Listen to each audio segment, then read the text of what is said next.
बकौल शख्स से जब हम किसी चीज़ को जोड़ने की कोशिश कर रहे होते हैं तो दरअसल हमें ये मालूम होता है कि वो टूटी हुई है। चीज़ टूटी होगी तो उसे जोड़ने की कोशिश करेंगे, लेकिन बात वही है फिर इसमें कि उसके लिए इदराक होना बहुत ज़रूरी है कि yes there is a problem. जब आप उसको अंडरस्टैंड ही ना करें कि कोई मसला है, कहीं कोई प्रॉब्लम है, तो फिर कैसे हो सकता है कि उसका कोई हल तलाश किया जाए। तो मैं अक्सर कहता हूँ कि या तो माफ़ी मांग लीजिए या फिर सफाइयाँ ना दें। ये दोनों चीज़ें साथ साथ चलती नहीं। खैर, सैयद आले रज़ा की एक बड़ी मशहूर गज़ल है, उसके 2-3 शेर आपकी नज़र करता हूँ आज कि जिस तरह चाहे करम फरमाइए। अक्सर एक लाइन में पढ़ा करता हूँ ना कि जिस तरह आपको सहूलत हो।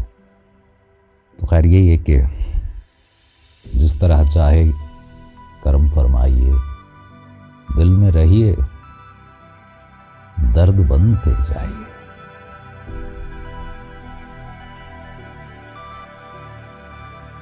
जिंदगी है बेमोहब्बत जिंदगी, खूब फरमाया है फिर फरमाइए। हो चुकी तस्कीन क्यों, हो चुकी तस्कीन क्यों, समझाइए। आपको जाना है, अच्छा जाइए। उनके घर और सिर्फ उनके घर रज़ा, जाइए और बिन बुलाए जाइए।